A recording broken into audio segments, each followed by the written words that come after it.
Appris, c'est trop dire parce que bon, ils l'ont su. Je sais pas. Je leur ai rien dit. Je leur ai rien dit. Ils l'ont découvert. Ça a été, bah, comme les tous les parents africains, ça a été quelque chose un acte très grave que j'avais posé. La colère des parents, la déception. Bon, après, moi aussi, c'était quelque chose de nouveau pour moi. Bon, après quelques mois, ils ont su mettre les différents de côté et penser à l'essentiel, quoi. M'accompagner dans cette épreuve-là et puis me faire accoucher en sécurité et en santé, voilà. Donc après, au début, c'était vraiment difficile, hein, les premiers mois. Mais à la fin, c'était surtout mon père qui était très énervé parce que bon, je suis la première fille et j'avais 18 ans. C'était pas très, très beau, très, très joli à voir. Mais après, bon, il s'est résilié à accepter ça. Aujourd'hui, d'ailleurs, mon fils, c'est son homonyme. Donc, du coup, excuse-moi, j'avais un appel. Aujourd'hui, c'est son enfant même. On se le dispute un peu. Donc, c'est un mal pour un bien.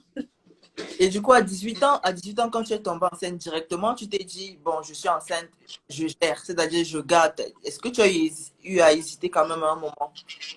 Alors, pas du tout. Par contre, pas du tout, parce que j'étais très amoureuse du papa de mon fils. On était dans la même école d'ailleurs. Et j'étais très amoureuse de lui. J'avais toujours des trucs de petite amie du lycée. Ça faisait 2 ou 3 ans qu'on était ensemble. Bah, moi, j'étais dans mon délire de l'amour, machin, l'amour. Perfect. Donc, tout était beau, tout était rose. Voilà. Donc, moi, je n'ai jamais pensé à aucun moment à me faire avorter. Donc, moi, j'étais dans mon délire, en fait. Moi, je regardais même pas les parents. C'est vrai qu'à un moment, j'ai eu juste peur de la réaction, mais moi, j'étais partie dans un délire autre, en fait. Au final, il était bon dans des... Aujourd'hui, il te rapporte l'amour dont tu as besoin. Bah oui.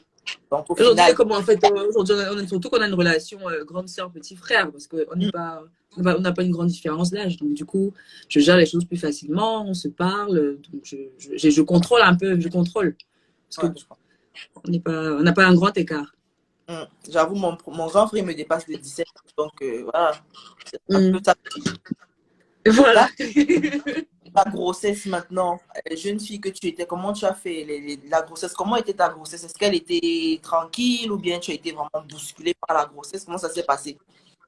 Non, elle était tranquille, hein. Elle était tranquille. Après, par contre, j'ai accouché prématurément. Donc, à peine entrée dans mon 7e mois, j'ai accouché prématurément. La raison, je ne sais pas. Je sais qu'un matin, le 25 décembre, je me suis réveillée, j'étais en train de ranger ma chambre et j'ai perdu les os.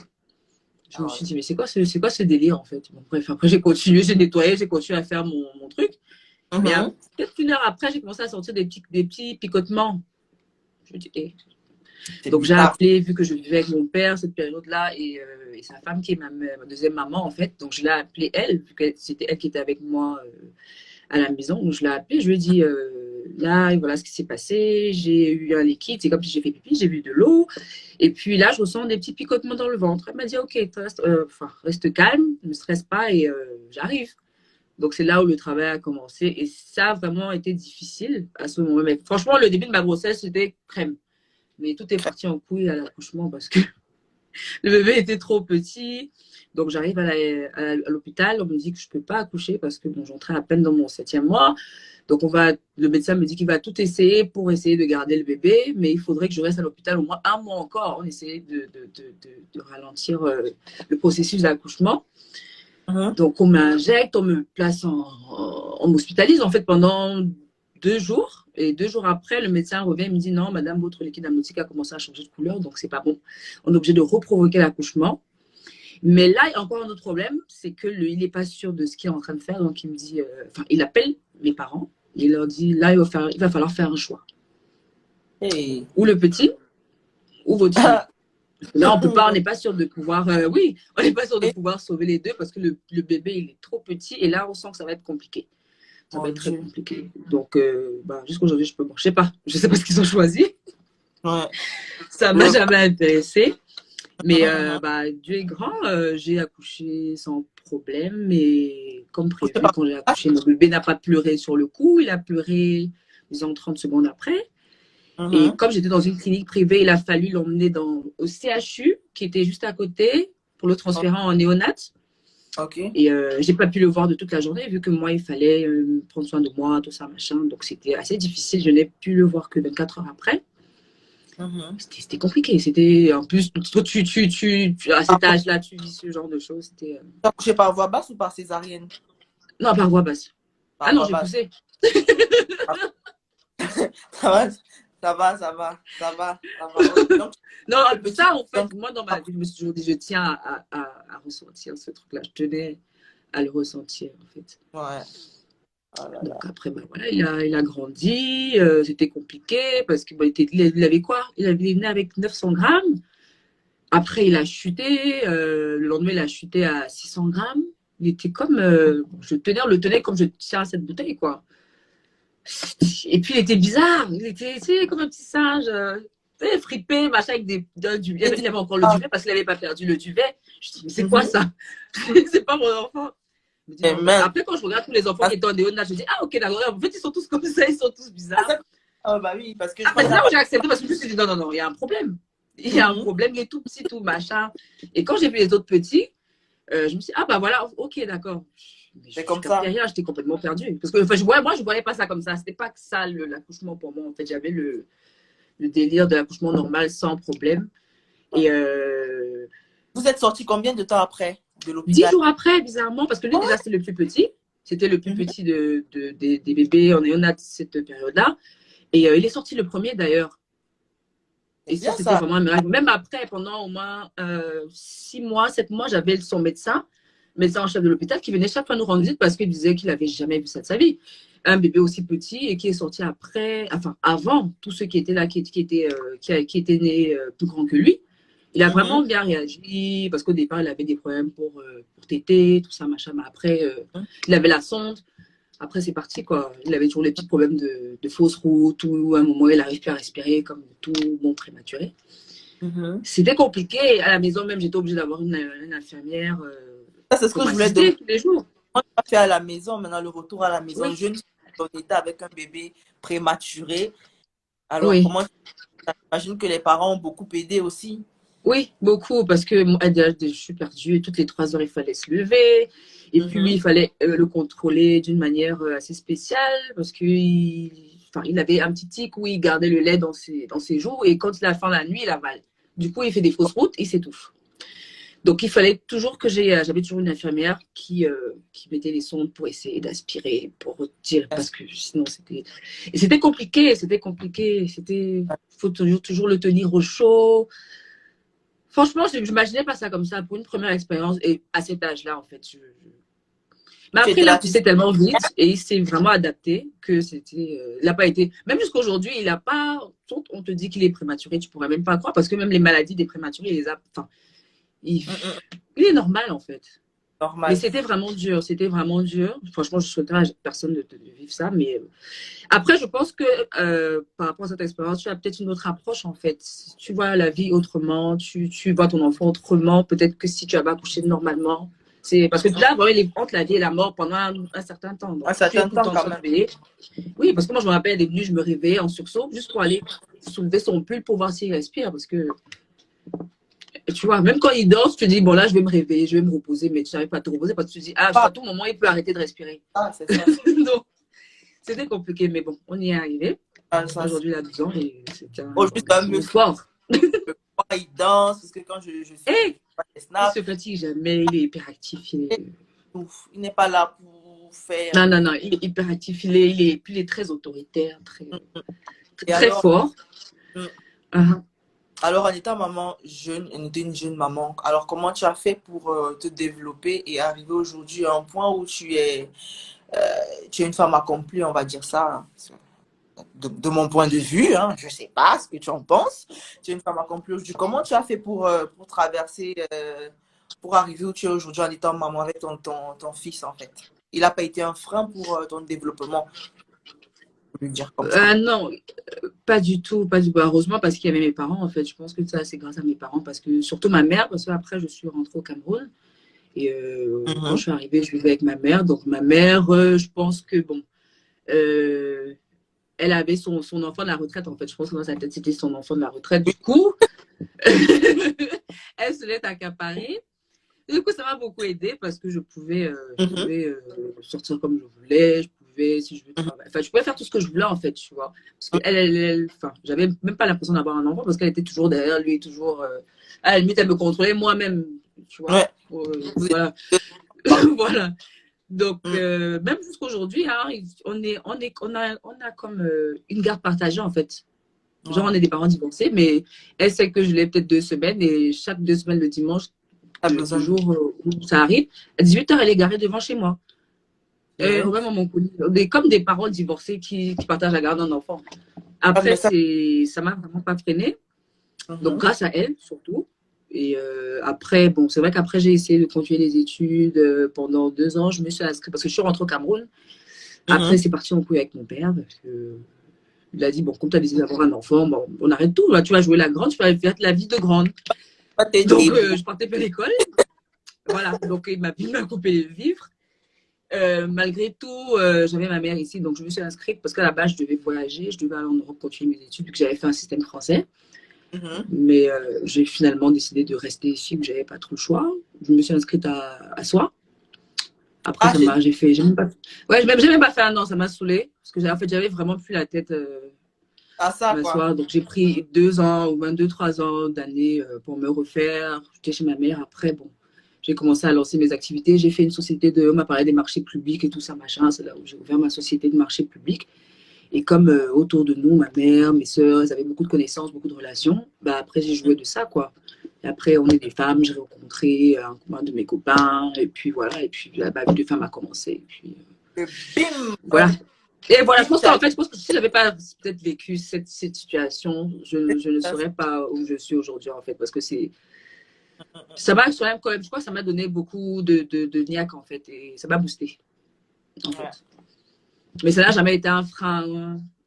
Ça m'a plutôt aidé. Parce que de toute façon, dans la vie, les difficultés, tu n'as pas de difficultés, tu ne pourras jamais peser la valeur des choses.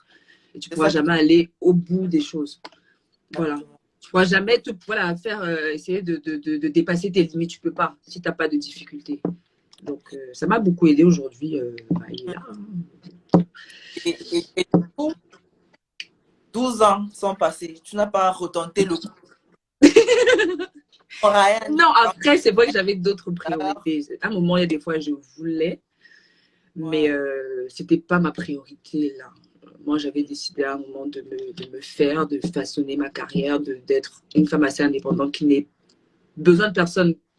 Donc, en utilisant mes relations et consorts. Et après, je me suis dit, bon, au moment, je vais faire mes enfants, je vais faire. Et je m'étais toujours dit que le jour où je vais refaire un enfant, ce sera avec un homme qui m'aura épousée, tu vois. Parce que je me suis dit, ça crée beaucoup de problèmes, souvent, de beaucoup de tensions entre les enfants, tout ça, machin. Parce que moi, je suis dans une famille où on est de pères différents. On est 5, on est des pères différents, pareil du côté de mon père. Donc, je me suis toujours dit, pour son équilibre, déjà qu'il n'a pas eu beaucoup d'équilibre, pour son équilibre à lui, il vaudrait mieux que je me pose avec quelqu'un et c'est avec cette personne-là que je ferai d'autres enfants. Aujourd'hui, grâce à Dieu, je suis fiancée, je me marie dans quelques mois et c'est clair que ça va suivre. Donc, j'ai toujours évité ça en fait. Est-ce que tu penses que le fait d'avoir eu un enfant, enfin d'avoir ta première grossesse, que ça ne soit pas passé comme tu pensais, est-ce que ça aurait été un frein aussi pour toi de te dire que bon, peut-être que je ne vais pas tomber enceinte tout de suite vu que ma première grossesse ne s'est pas passée, dans mon premier accouchement? Non, ça n'a pas eu ça n'avait rien à voir. Non, ça n'avait rien à voir. Parce qu'il y a des fois, c'est vrai, il y a des moments où j'ai eu envie, mais après, je me suis dit, non, je suis en train de te concentrer. Et même après, j'étais même arrivée à un niveau, je me suis dit, mais si je ne trouve pas un homme qui m'a épousé, bah, de toute façon, aujourd'hui, nous, les femmes, on fait des enfants pour nous. Hein. Je vais à l'hôpital, on me fait une insémination artificielle, je fais mes enfants, j'en fais 3 ou 4, je reste tranquille. Et après, je trouvais quelqu'un. Mais, parce que, attends, tout le monde n'est pas emmené à se marier ou un machin, parce que moi, c'était mon idéal. Après, on n'arrive pas toujours à son idéal, tu vois. Donc après, peut-être, je me dis, ouais, je vais rencontrer quelqu'un, mais les enfants, je les ferai quand j'aurai décidé d'en faire, en fait. Je ne vais pas le faire parce que quand je me sentirai prête d'en refaire, j'en referai. Et là, bah, on est en chemin. Donc, c'est le bon moment. Et puis voilà. Et aujourd'hui, je pense que d'ici l'année prochaine, on aura un petit peu. On attend ou ça. avant, peut-être. Bah écoute, c'est comme tu le sens, c'est ton corps, c'est toi. Tout toi d'abord, la grossesse. Oui. D'abord, le son que tu le fais, c'est tout. Et aujourd'hui, est-ce que Ryan sait qui est sa mère? Est-ce qu'il sait? Ouais, Est-ce qu'il il sait sait. déjà? C'est Coco Emilia biscuit de mer. Il sait ça? Il sait tout. Il sait tout. Au début aussi, c'est tout. Au départ, même, moi, j'ai toujours évité de l'exposer sur les réseaux sociaux parce que bon, les gens sont assez vicieux, assez méchants. Parce qu'à un moment, on s'attaquait à moi, on s'attaquait à lui, tout ça, machin. Et aujourd'hui, le pire, c'est que les enfants retiennent, les parents en parlent chez eux, les grands-frères en parlent chez eux. Donc, quand il va à l'école, c'est une discussion qu'il a chez ses amis et qui reviennent à l'école, tu vois. Et après, il est frustré. Donc, j'avais toujours décidé de le mettre un peu dans son petit cocon, de pas trop l'exposer. Mais aujourd'hui, avec son âge, bizarrement, il sait que je suis. Il sait, Ouais. parce qu'il voit. Et puis moi, je ne lui cache pas. Il sait qu'il donc, il vit avec moi, donc il connaît tout. Mais aujourd'hui, je crois que c'est l'âge aussi, il est en préadolescence, là, donc maintenant, c'est le monsieur qui veut se faire voir. Alors que le monsieur qu'on voulait cacher, moi, je fais tout, je lui dis pas de réseaux sociaux, rien, mais c'est le monsieur qui veut toujours se faire voir. Donc, je crois qu'il s'identifie un peu à moi. Il joue un peu de ça, tu vois, le fils de Il machin. est sur Snap? Il a un compte Snap? Non, Non? non, par contre, Snap? ouf. Parce Je que bloque là, jusqu'à un certain. Je voyais quand même, je vais essayer de moyen. pousser encore 2 ans. Je vais essayer pendant 2 ans encore. Parce que c'est un peu compliqué, surtout à Ouais, l'école, d'accord. tu vois, tous ses amis. Mais j'essaye de visser un peu parce qu'après, moi, je lui donne une éducation comment dire, qui me plaît à moi, tu vois. Après, je ne suis pas obligée de plaire à tout le monde, mais j'estime que ce monde des réseaux sociaux, Internet, tout ça, c'est assez vicieux. Parce que même les vidéos qu'ils regardent sur YouTube, j'essaye de contrôler au maximum Ouais, parce que bah, tu peux te débrouiller à élever ton enfant à la maison comme tu veux, mais dès qu'il est sorti du portail, tu ne peux pas contrôler. oui, c'est ça. Voilà. Donc, il y a ça que j'essaie de surveiller et essayer de maximum de discuter avec lui, savoir tout, essayer qu'il me parle, tu vois. Parce qu'on ne peut pas contrôler totalement, mais il faut quand même faire le minimum. Il faut Je lui dis, bon, faire je le plus. pousse un peu. Ouais. Oui, d'ici 2 ans, il pourra, mais pour le moment, j'essaie un peu de visser parce qu'il est encore un peu fragile. De l'encadrer encore, qu'il sache que Voilà, en voilà. dehors, ça... À la limite, Non, c'est non. contrôlé, il a droit au téléphone peut-être pendant les vacances, machin, Ouais. mais tu vois, je visse un peu. Non, c'est très bien de viser. Bon, ce qu'on va Mm. faire, c'est qu'on va faire un peu de quiz sur. Ok. Euh, je prends le deuxième téléphone. Elsa, je vais faire le quiz. Je vais te faire un petit quiz sur. Je vais découvrir ça moi-même. Ce qu'on va le faire ensemble. Et ça va J'aime assez. pas trop les surprises. Tu vas devoir faire un petit gage. C'est rien de bien compliqué, hein. Donc, on va faire un quiz sur le bienfait de l'allaitement. Est-ce que tu as allaité déjà, Ok. toi? Est-ce que tu as Oui, allaité? mais pas très longtemps, jusqu'à 6 mois. Heureusement, il m'a lâché à 6 mois. En 6 mois, ça va. Ça va. Ouais. 6 mois, c'est bon. 6 mois, ça va, 6 mois. Ça va. Et Mm. c'était pas trop dur l'allaitement parce que moi, pour moi, l'allaitement, franchement, c'était le pire de toute ma maternité. J'avais les crevasses, ça faisait mal et tout. Toi, tu as bien Ouais. vécu ça? Moi, c'était dur parce que déjà, oui, j'avais tout ça, les douleurs et tout. Et puis, Mhm, vu que j'avais une poitrine assez forte, c'était compliqué pour les montées de mhm, lait. Donc, à chaque fois, il fallait que je c'est ça. prenne des trucs pour stimuler les montées de lait. C'était vraiment compliqué. Et moi, j'étais obligée d'utiliser même le tire-lait pour. En fait, Oui. ça, c'est vrai que ça a vraiment été une épreuve très difficile. Mais bon, on Mhm. y est arrivé quand même. On essayait de faire. Donc, tous les soirs, j'étais en train de pomper pour sortir le maximum parce qu'il n'arrivait même pas. Déjà, au départ, il n'arrivait pas à téter tout seul. Ouais. Donc, pour sortir le maximum, c'était compliqué. Mais après, bon. Après 6 mois, il m'a lâché, quoi. Il ne voulait plus entendre parler de lait maternel. Donc, ça va. Donc, on va faire un petit quiz. Je vais te poser 5 questions. Mhm. Pas plus de 3 bonnes réponses, c'est bon. Mais si tu as moins de 3 bonnes réponses, tu vas devoir faire un petit gage. Alors, première Mm. question. Le lait artificiel a les mêmes propriétés que le lait maternel, vrai ou faux? Faux. Faux. Alors, on regarde ensemble. Voilà, vraiment. Voilà, ça, les aléas directs. Maintenant, je prends le téléphone pour Il n'y regarder. a pas de connexion. Ça, la connexion ne vient pas. On va me souiller comme ça devant les gens. C'est ça, pas ça. Purée, ne fais pas ça. Quand même. Je suis quand même avec Coco Emilia là. Il y a la connexion. Purée, j'arrive pas. C'est un truc de ouf. J'arrive pas. J'arrive pas. On va essayer de trouver. On ne veut pas que je fasse le gage, en fait. C'est pas que votre gage. Là, j'aurais aimé quand même te voir le faire. Non. Elle a dit. Tu as dit pas ou faux déjà? J'ai dit faux. Elle a dit faux.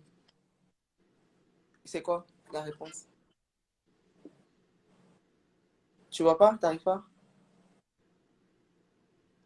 Si tu n'arrives pas, on fait autre chose. À la connexion. Bon, voilà quoi. La connexion ne veut pas. Bon, on va parler de choses. On va faire autre chose en attendant que la connexion se rétablisse, si ça veut bien se rétablir. Aujourd'hui, qu'est-ce qui a le plus changé, le fait d'être maman, qu'est-ce que ça a le plus changé chez toi, le fait d'être maman? Franchement, au départ, rien, hein. Après c'est vrai que ça, tu remarques que bah, tu as beaucoup plus de responsabilités. Mhm. Bah, tu as un être vivant dont tu es responsable. Tu peux plus faire les choses comme tu veux. Bah, après, c'est vrai que moi, au départ, dans ma jeunesse, je ne voyais pas trop les choses de la même façon, vu que j'avais ma mère qui était Et qui était avec toi? maman de substitution. Mais avec le temps, en grandissant, en vieillissant un peu, j'ai calmé le jeu. Et là, tu te rends vraiment compte qu'en fait, avoir la responsabilité d'un autre être vivant, c'est pas de la blague, quoi. Parce que le jour où il tombe malade, c'est le jour là que je pense que les pendules reviennent à l'heure, quoi. Tu vois. Voilà, en fait, ça responsabilise, je pense. Ça Ouais. responsabilise, quand même, d'une part.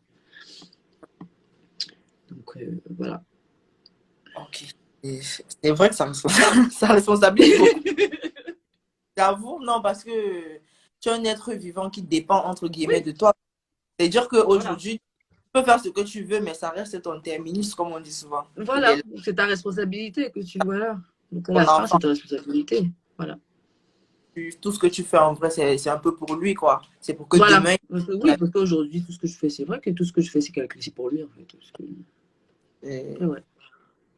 et aujourd'hui, en voyant ton parcours, qu'est-ce que tu peux conseiller à une jeune fille hein, qui vient d'être maman? Enfin, quelles sont les clés, je veux dire, les clés, les astuces pour réussir en étant maman? Parce qu'après, ok, en étant maman tout court, bah déjà de pas, parce que sûrement il y a des gens qui font comment on appelle ça? Après l'accouchement, il y a pourquoi après post, je sais pas quoi, là, ils font des dépressions après l'accouchement, peut-être par Ouais, rapport ouais, à ouais. leur corps, par rapport à leur vie. En fait, après, il faut juste savoir que dans la vie, enfin, il faut penser à l'essentiel, quoi. Tu es en Ouais. bonne santé, tu es vivant, ton fils est en bonne santé, tu es vivant. Donc, tout ce qui est transformation du corps, toutes les femmes le vivent.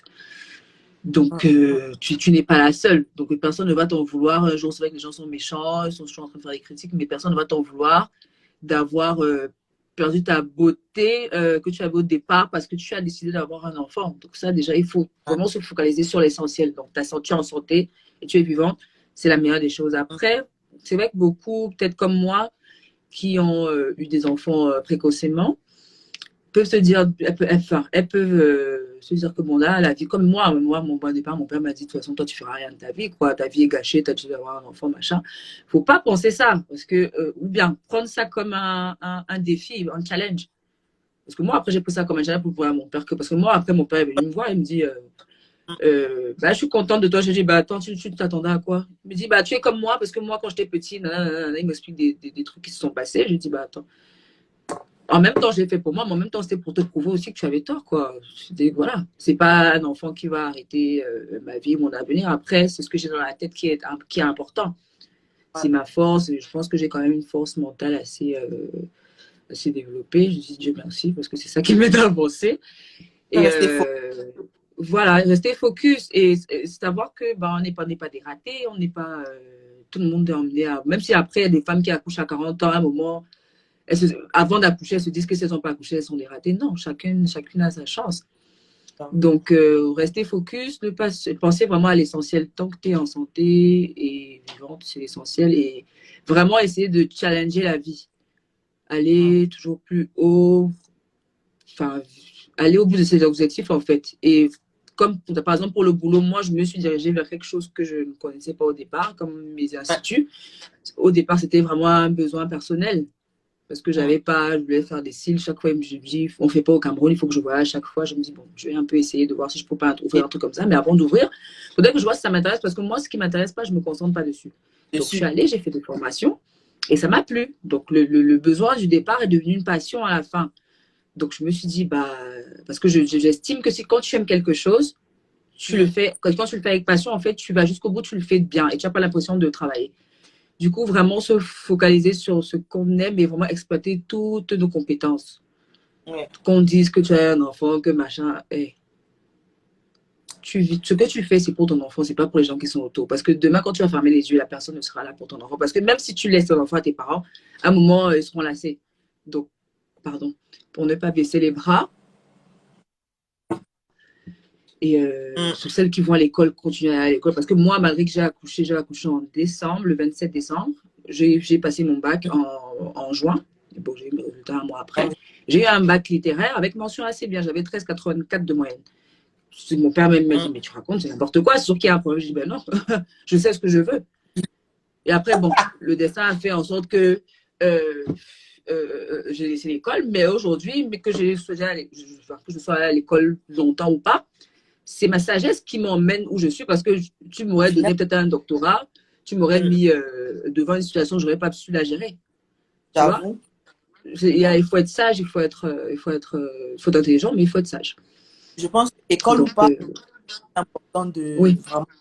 Non, mais l'école est important. Je pense que quand même que l'école est important à un certain niveau. Après, il y a des gens qui apprennent, qui sont autodidactes, qui apprennent, qui n'ont pas besoin d'aller à l'école, qui apprennent des gens qui sont vraiment attentifs, enfin, ils sont vraiment attentifs à ce que les gens font. Mais à un moment, je pense que l'école est importante quand même parce qu'à l'école, on nous apprend beaucoup de choses, comment se comporter, comment machin. Même on fait le civisme. Au Cameroun, on fait le civisme, je ne sais pas comment on appelle ça encore en France. On vous apprend à vous comporter en société. C'est important. Parce que ce que nos parents ne peuvent pas nous apprendre, il y a d'autres trucs qu'on nous apprend à l'école. Donc, je pense que c'est quand même un minimum, tu vois, qu'on ait une base si on n'a pas des gens pour nous accompagner. Et après, il y a ce que tu as dans la tête. Parce que tu peux prendre quelqu'un qui a eu un doctorat, je sais pas, machin, il est super intelligent devant un ordinateur, mais tu vas le placer en route, tu vas lui dire, j'ai une situation là, il est complètement perdu. Ah, c'est ça. Il y a des gens qui sont. Tu ne peux pas le placer ailleurs que ça. Alors que dans la vie, je pense que ce qui est bien, c'est d'être polyvalent. Ouais. Tu vois, et voilà. Donc, mais franchement, celles qui vont à l'école, moi, je conseillerais parce que moi, j'ai pas eu l'occasion, j'ai pas pu au départ, parce que moi, mon père m'a fait chier. Après, je me suis dit, bon, bref, je continue. Mais si elles ont l'occasion, si elles ont des parents qui les soutiennent, moi, je conseillerais de continuer. Parce que moi, même quand j'ai mon petit, je me suis dit, il faudrait quand même que j'ai mon bac. Et je l'ai eu avec mention. Donc, je me suis dit, bon, après, c'est pas ce qui s'est passé. Mais je pense qu'aujourd'hui, je suis quand même, ça m'a quand même aidé, tu vois. Donc, celles qui ont cette possibilité-là, qu'elles en profitent. Et qu'elles ne baissent pas les bras, voilà, c'est pas la fin du monde. Hein. Au contraire, ça apporte beaucoup de bonheur souvent. Les enfants qui viennent avec la chance de ta vie. La chance. Son enfant, c'est le bonheur, c'est l'amour, voilà. Oui. Donc, voilà. J'ai trouvé une solution pour mon cuit parce que moi, je ne lâche jamais rien dans la vie. Pour aller au bout, j'ai trouvé une solution. Oh, mince. Je veux que tu fasses le gage. Parce que je crois que même si tu as les bonnes réponses, je vais dire que c'était faux juste pour que tu fasses le gage. Je rigole. Alors, la première question, tu n'as pas pu l'avoir, mais la deuxième, c'est il n'est pas utile de donner votre premier lait au bébé si on ne souhaite pas allaiter. Vrai ou faux?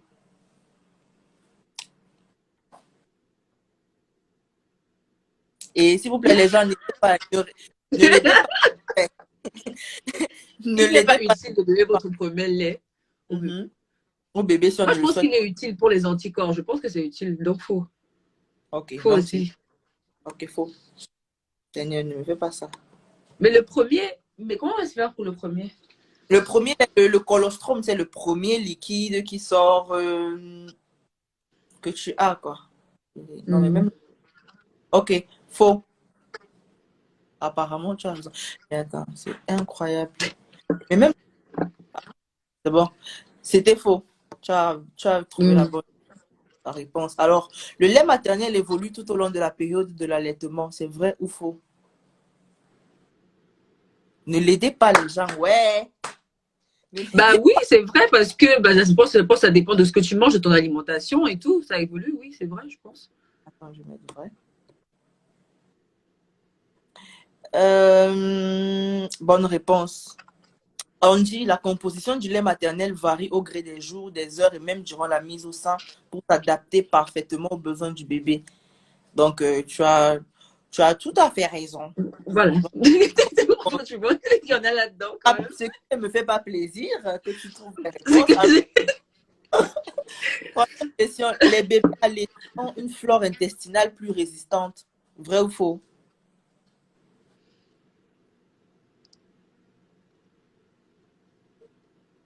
Vrai. Je sais pas.